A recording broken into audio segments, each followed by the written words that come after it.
institucioneve të tjera del sot për mosbarazin tendra. Realisht nuk kemi të bëjmë me një mosbarazi tendrash, po kemi të bëjmë me një shkelët bie skuqe për sa i përket sigurisë kombëtare të shqiptarëve dhe të Shqipërisë. Mos harroni se është bërë një herë, janë bërë disa lojna duke quajtur që është sulmuar nga iranianët e vende të tjera, në të njëjtën kohë që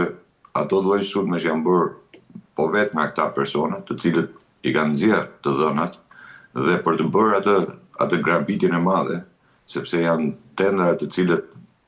pas çdo grabitje ndodhte çuditërisht ndoshin shumicë parash të hedhura për të mbrojtur, për të bërë sigurinë akoma më tepër, në të njëjtën kohë që të gjithë dhënat e shqiptarëve kishin dalë sheshit. Dhe kjo është pika më e lartë e sigurisë kombëtare ku qeveria do të mbajë përgjegjësi absolute dhe të jeni të bindur që asgjë nuk është bërë dhe asnjë veprim nuk bëhet pa dijenin dhe pa miratimin e kryeministit të Shqipërisë. Pavarësisht se aty dal Belinda Balluku apo të tjerë, ne e dimë shumë mirë që çdo veprim që bëhet në Shqipëri, apo çdo leje, apo çdo tender, çdo projekt do kaloj patjetër në dorën e Edi Ramës. Kështu që Spaku ndoshta është, jo ndoshta, por është i vënuar në këtë lloj akuzi që ka ngritur sot, pasi duhet të ishte shumë më përpara, por me sa duket fjetja e Spakut ka qenë ndromice në para një viti. Tashmë duke qenë se brenda atij institucioni ndodhet edhe FBI-a e amerikane, kanë një siguri më të madhe, patjetër, por kanë edhe një mbikëqyrje për gjithë veprimet që ata po bëjnë. Kështu që janë të detyruar të nxjerrin. Dhe nxjerrja në momentin e duhur, them, të kësaj akuze për këta persona është pikërisht lidhet me arrestimin apo të marrjen pa ndehur të Belinda Ballukut dhe në momentin, mos harroni se ka dalë në atë moment kur gjykata kushtetuese arriti të pështyjë në surratin e vet me atë lloj vendimi që mori dhe Spaku apo prokuroria posaçme u përgjigj pikërisht me këtë lloj padije tjetër, domethënë duke marrë të pandehur këta persona të tjerë, të cilët kanë direkt lidhje me Belinda Ballukun edhe me Edi Ramën. Nuk e shoh thjesht vetëm si tendera, që kanë marrë tender, janë përjashtuar nga tenderat apo kanë bërë. Tu kemi të bëjmë me sigurinë kombëtare të Shqipërisë. E qartë, zoti Merkolçi, nga ana tjetër, dyshohet se zyrtarët e Akshit kanë marrë peng një biznesmen për ta eliminuar nga gara për tenderat. Sa e rrezikshme është e gjitha kjo për integritetin e prokurimeve publike dhe çfarë precedent krijon nga ana tjetër për të gjitha institucionet e tjera shtetërore? Kjo tregon që ajo që unë në çdo hekimen ku kam pasur mundësi të dal nëpër media apo në shkrimet e mia, kam deklaruar, bë vite që unë deklaroj që Rama ka ndërtuar mafia në shtet dhe mafia në këtë lloj forme funksionon. Pavarësisht se këta nuk kanë as moralin e mafjes, të paktën, nuk kanë as moralin e tyre, por tek e fundit Rama ka ndërtuar një mafia shtetë në Shqipëri. Mos ta harrojmë në asnjë moment këtë, sepse ta ndodhin të tilla gjëra në një shtet tjetër, domethënë ai shtet do konsiderohej i rrënuar, jo i rënë, po i rrënuar. Kështu që ndodhja në Shqipëri tregon që Rama ka atë forcën e madhe, mbështetjen e madhe që i ka dhënë qoftë Kabala, qoftë Sorosi, dhe ajo Shqipëria është kthyer në një çerdhe të tyre, pra çerdhe e Kabalës dhe e Sorosit të Shqipëri, dhe Rama është përfaqësuesi apo portavoce e tyre në Europë. Dhe e gjitha ndodh në mes të Europës, një vend kaq i vogël, me një korrupsion kaq të madh,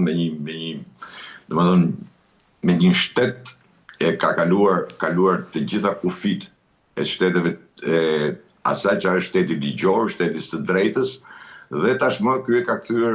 jo vetëm që është mafia shtet, po ky kërkon edhe ta legjitimojnë në atë Republikën kryeministrore, pra që ky duhet të jetë i gjithë anshëm, i gjithë pushtetshëm, dhe ky duhet marrë çdo vendim, duhet kaloj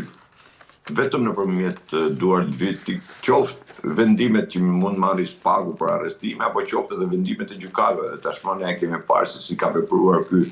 me gjykatën kushtetuese dhe me gjithë gjykatet e tjera dhe me gjithë gjyqtarët të cilët nuk marrin vendime të cilat nuk pëlqejnë ky. Kështu që jemi në këto lloj kushtesh. Tashmë mund të them që në fundi vitit do jetë ai që do tregoj edhe fundin e Ramës, sepse nuk kam është mbushur kupa në të gjitha pikat, nuk kem më. Kjo është të prekësh sigurinë kombëtare të një vendi në çdo vend botës që ti jesh, domethënë nuk di se si ekziston, se si qëndron akoma në detyrë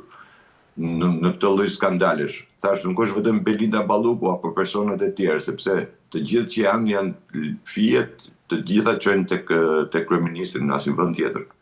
E qartë, zoti Markoçi, nga ana tjetër, s'pa ka caktuar arrest me burg për 2 personat, arrest shtëpie për 2 të tjerë dhe ndalim të daljes jashtë shteti për disa të tjerë, përfshirë edhe zyrtar të policisë nga ana tjetër. Dhe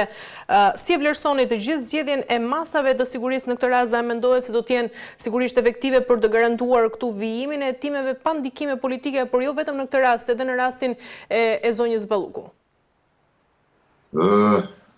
Ndikimet politike deri dje kanë qenë, unë jo thash deri dje kanë qenë, po pa me rikthimin e FBI-s në SPAK, Rama është e ka ndjerë dhe e kupton mjaft mirë që nuk ka më ndikim tek SPAK. Mund të ketë në një lëvizje të vogël, në një dikush aty mund t'japin ndonjë informacion ai gjë, po që të ndikoj Rama tashmë drejt për drejt në SPAK nuk ndikon dot më. Këtë ai e ka qartë dhe e ka të kuptuar mjaft mirë. Përsa i përket masave të sigurisë, për mua nuk ka rëndësi shumë masat e sigurisë, çfarë masa merren me burga, arrest shtëpie, nuk është në një rëndësi. Dhe akuza që bëhet, nuk është problemi më i madh, edhe atë që ndjejnë dhe duan shqiptarët,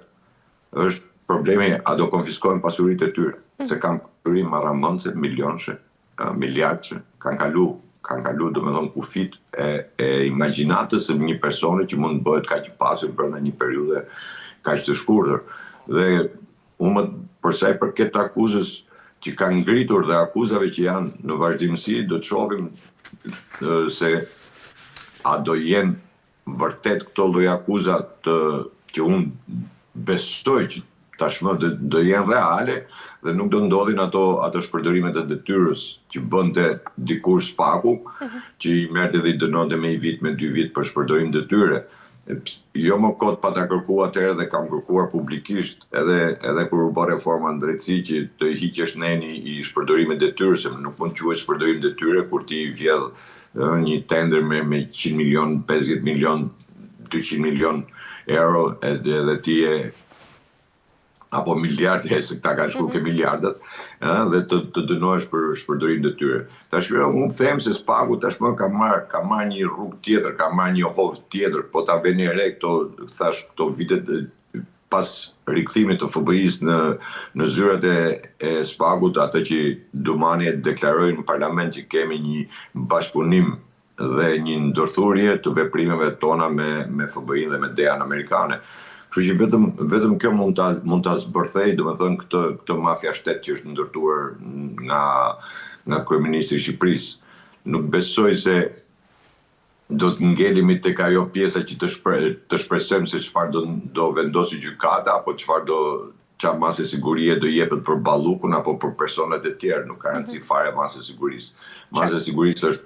për këta më e leta është arrest shtëpie, më e lehtë. Sepse këta janë për burg, mas sigurie burg, po të shohim, po të bëjmë krahasimet e qytetarit të thjeshtë dhe me këta, masat e tyre janë